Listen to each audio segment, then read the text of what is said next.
Hello students, welcome to class 9.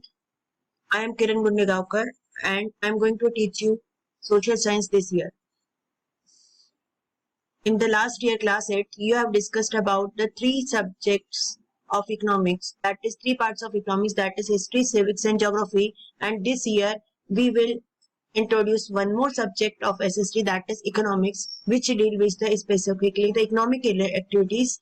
Economic activities means the activities related to the money. Okay, so our first chapter is story of Palampur village. Why we are taking the Palampur village? Because we want to clear our basic concept of production. What does the production mean? Production means to convert the raw material into the finished goods. So this process is called as production. Okay, clear. So what is Palampur? A Palampur is a well connected village with the towns and the other smaller village. It is also equipped with the all types of transport facilities, electricity, primary school and private dispensary. It means we can see that one it is a well developed village and the major economic activity is farming. Other than the farming, many economic activities are also performed over here and they are called as non-farming activity. For example, dairy, transport and small-scale manufacturing industries. But we know that all these activities need the various types of resources as we have learned in class 8.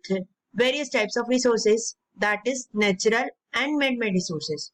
Along with these resources, we require the human efforts also, as well as the money is also needed to perform these activities. So now let us going to discuss about the next part. From here our chapter is started, that is organization of production. What is the aim of production? Organization means aim. What is the aim of production? Aim of production is to produce the goods and services what the human being want. So what are the requirement to produce such goods and services? So they are also called as the factors of production also. These requirement is also called as the factor of production. It is a very important questions when maximum time. What is the aim of production? So aim of production is organization means what?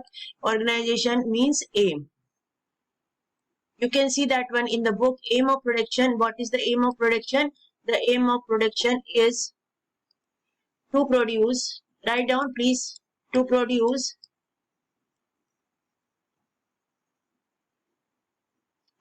goods and services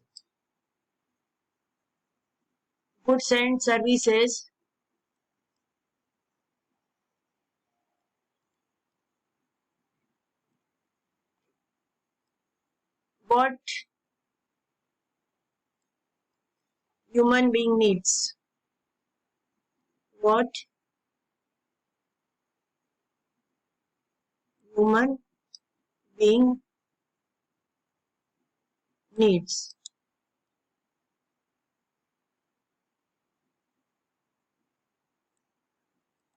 These are the main aim of production. I forgot to write it. Please note down in your copy also, or you will get it this one in the book also. The main aim of production is organization means aim, and the main aim of production is to produce the goods and services what the human being needs. So there are some requirements to produce such goods and services. इन सारी goods और services को produce करने के लिए हमें कुछ things की जरूरत पड़ती है और वो थिंग्स कौन कौन सी है, वो फैक्टर्स कौन कौन से है, we are going to discuss in this topic. So the factors, the first important factor is the land. The first most important factor is the land. Okay, clear? The land is the most important factor along with the other natural resources. Suppose for example, you want to produce a pen. Suppose this marker pen, what from which I am writing over there, we require to produce this pen. So for that purpose we require the factory. हमें किसकी जरूरत पड़ेगी? हमें marker pen को बनाने के लिए एक फैक्ट्री की जरूरत पड़ेगी, जिसके अंदर सारी मशीनरी वगैरह ये सारी चीजें लगा करके फिर हम उसको मार्कर पेन का क्या करेंगे, प्रोडक्शन करेंगे. We require the factory. अब ये फैक्ट्री लगाने के लिए हमें क्या चाहिए? What do we need? We need the land. हमें लैंड लगेगा, हमें वाटर लगेगा, हमें मिनरल लगेगा, हमें फॉरेस्ट भी लगेगा, बिकॉज हमें कहीं पर वुड भी यूज में लेनी पड़ेगी, और वो वुड हमें कहाँ से मिलेगी, forest. So the most important factor for this too, कहीं पर भी फैक्ट्री लगानी है या कुछ भी इंडस्ट्रीज वगैरह लगानी है प्रोडक्शन करने के लिए, तो उसके लिए सबसे पहले हमें कौन सा फैक्टर चाहिए, which factor we require the first and the important factor is land and the other natural resources. Okay, clear? Is it clear to everybody what is the importance of the land and other resources in the production? Okay, so now let us start with the second factor of production, that is labor. अब हम second factor of production की बात करेंगे labour के लिए. अब same case, हमें एक फैक्ट्री लगानी है, यही मार्कर पेन की फैक्ट्री लगानी है हमें, तो मार्कर पेन की फैक्ट्री लगाते समय क्या करेंगे, व्हाट वी विल डू, हमको क्या चाहिए, अब हमने सारा इंफ्रास्ट्रक्चर तो बना लिया, ठीक है, ये सारी चीजें बना ली हमने, इंफ्रास्ट्रक्चर क्या कर लिया, रेडी कर लिया. इंफ्रास्ट्रक्चर क्या होता है, what does you mean by infrastructure?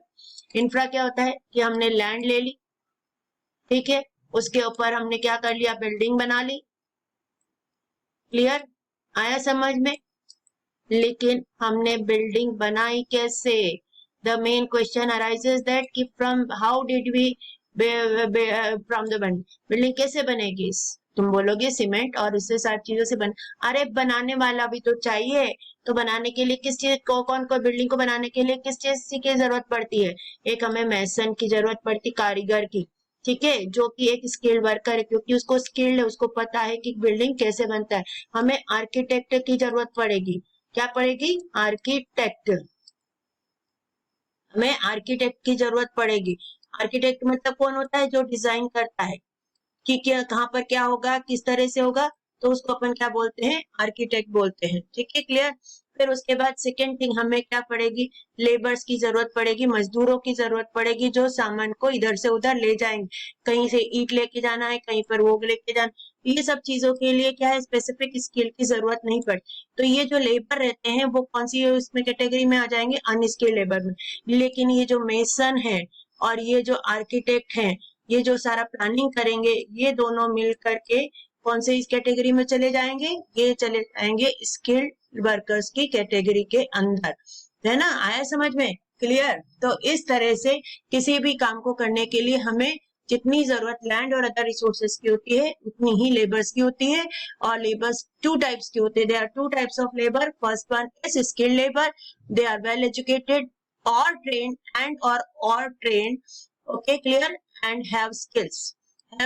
Mason, जैसे मेसन के पास जरूरी नहीं कि वो बहुत अच्छा एजुकेटेड होगा, लेकिन वो उसको कारीगर जो है उसके पास स्किल है, उसको आता है कि उसको मेजरमेंट आता है कि कैसे क्या बनाना है, किस रेशियो में उसने उसको सीमेंट और सैंड को यूज में लेना, that he knows well, that I am not able to do it, even though I am the well educated person, but I don't know the ratio which the mason is using to construct the building.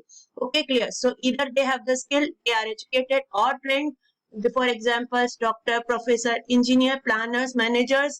Mason भी आ जाएगा इसके अंदर, architect आ जाएगा जो नक्शा तैयार करता है. तो बेसिक इंफ्रास्ट्रक्चर तैयार करने के लिए, बेसिक इंफ्रास्ट्रक्चर में क्या आता है, लैंड आती है, बिल्डिंग आती है. अब उसके बाद इसको बनाने के लिए फर्नीचर की जरूरत पड़ेगी हमें. फिर उसके बाद हमें किसकी जरूरत पड़ेगी, मशीनरी की जरूरत पड़ेगी.